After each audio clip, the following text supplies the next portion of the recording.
Hola, soy la doctora Abril Celina Gamboa Esteves, tu docente de comunicación intercultural. En apoyo a nuestro curso en la modalidad a distancia de la licenciatura en comunicación, he preparado una presentación relativa a la unidad 1, en este caso, para platicar contigo del tema de comunicación y cultura. La comunicación y la cultura podemos entenderla como una relación triádica en la que observamos a la comunicación primero como un fenómeno que desde la cultura puede ayudarnos a entender y a atender las prácticas sociales de interacción mediante el lenguaje, la práctica del mismo lenguaje y por otro lado nos puede ayudar a entender cómo diseñar objetos de estudio para ser investigados.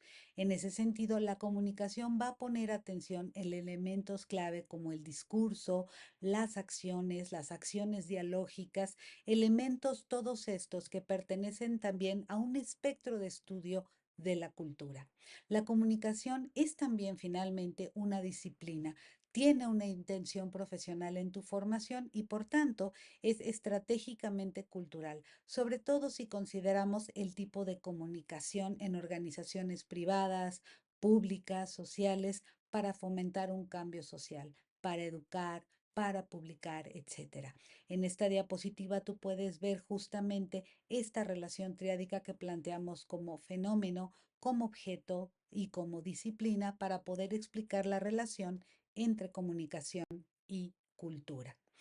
Siguiendo a una autora llamada Carla Pasquinelli y que rescata un autor muy seguido y muy reconocido en México llamado Gilberto Jiménez, se definen grandes cuatro fases de estudio sobre la cultura. Una de estas fases es la evolucionista, que nos va a ayudar a entender que la cultura va a estudiar las diferencias que hacemos como seres humanos, como sociedad, con el entorno natural. Es decir, hablar de la cultura en términos evolucionistas implica reconocer lo que hacemos como seres humanos y que va a diferenciarnos de aquello que se produce, que se logra de manera natural. Hay otra fase de estudios de la cultura que es la fase concreta, en donde vamos a poner atención en las diferencias que se dan entre grupos sociales, como por ejemplo las costumbres. ¿Qué costumbres hay en tu comunidad y que aunque sean parecidas pueden tener diferencias ligeras o profundas con otras comunidades? Piensa en, por ejemplo, el Día de Muertos, que es una costumbre. Las diferencias que tú encuentres entre una y otra comunidad serán los hábitos que van a diferenciar las costumbres. También tenemos una fase de estudio que Carla Pasquinelli llama como fase abstracta de estudios sobre la cultura, en donde vamos a estudiar las diferencias y semejanzas que se dan entre grupos sociales. Pero aquí vamos a poner atención sobre todo en los comportamientos, cómo nos comportamos o cómo reaccionamos, por ejemplo, ante distintas situaciones dependiendo de la cultura a la cual pertenecemos. Y finalmente nos habla Carla Pasquinelli de una fase simbólica de estudios de la cultura que la va a caracterizar como un conjunto de procesos sociales, es decir, procesos compartidos, en los cuales vamos a dar una significación y una forma particular de comunicación. Justamente es en esta fase a partir de la cual vamos a enfatizar la relación entre comunicación y cultura, considerando, por supuesto, nuestro ámbito o entorno contemporáneo. Si tú te das cuenta, la comunicación y la cultura no existen únicamente como entidades abstractas, también existen como entidades encarnadas en el mundo, es decir, que van a tener una forma concreta de existencia y que van a depender, por lo tanto, de contextos históricos o temporales y contextos espaciales o geográficos. Justamente cuando nosotros revisamos estos contextos a través de escritos, de descripciones, de reflexiones y análisis, vamos a constituir simbólicamente conjuntos de procesos sociales. Estos procesos sociales van a ser interpretados dependiendo de la posición teórica o posición de conocimiento desde la cual vamos a estudiar nuestros contextos históricos o nuestros contextos espaciales.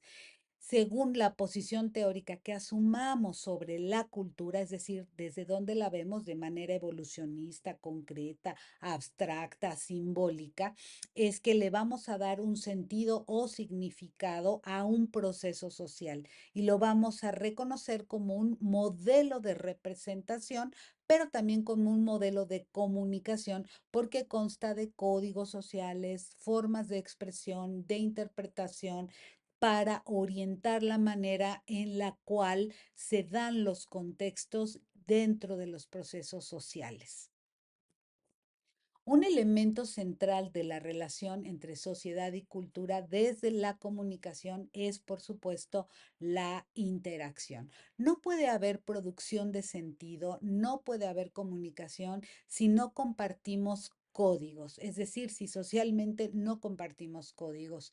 La noción de código implica, por un lado, que hablamos de convención o acuerdo social, es decir, tenemos un acuerdo social para ir estableciendo nuestros propios códigos que nos van a permitir comunicarnos, por ejemplo, un saludo, ¿no? La forma en que usamos las expresiones faciales. Pensemos, por ejemplo, que la cultura en Italia, cuando hacen uso de la lengua, son muy, muy expresivos, a diferencia de otras culturas que a lo mejor son mucho menos expresivas con respecto al uso del lenguaje no verbal, es decir, el lenguaje en este caso corporal, ¿no?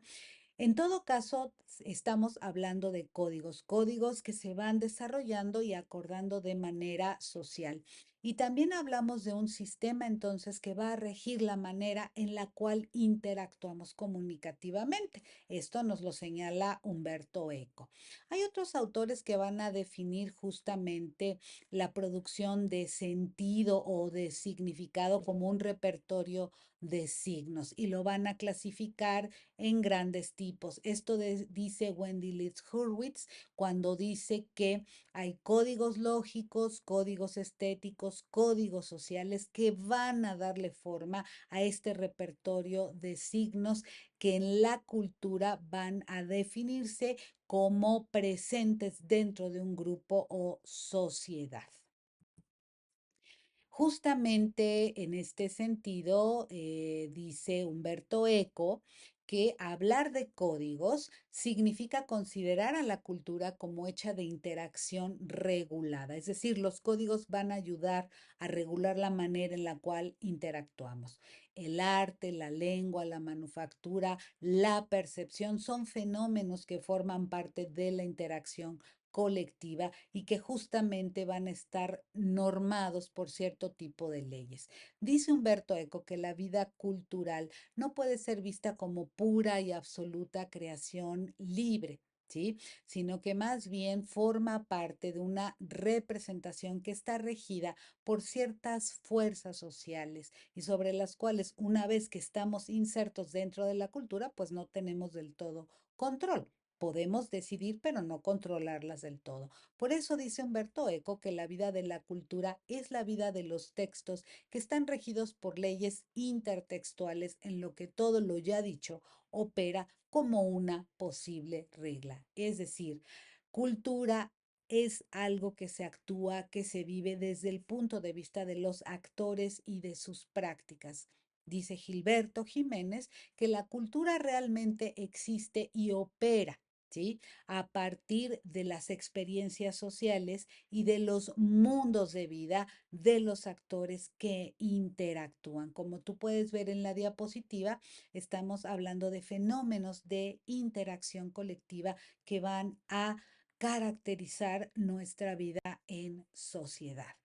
Ya para ir finalizando, te cuento entonces a manera de síntesis que la cultura puede ser analizada únicamente a través de las personas, es decir, de los sujetos, a través de formas que son objetivadas, ¿sí? Es decir, concretas, que forman experiencias sociales, mundos de vida. Por ejemplo, la ropa, el tipo de arquitectura de un lugar, la gastronomía, la forma en que comemos, las danzas, la escritura, la literatura, hablamos justamente de formas objetivadas o concretas, pero también vamos a estudiar a la cultura a partir de formas interiorizadas, es decir, cómo representamos socialmente y de manera compartida ciertas cosas. Por ejemplo, qué pensamos sobre las cuestiones de género, qué nos aproxima o qué nos va a diferenciar.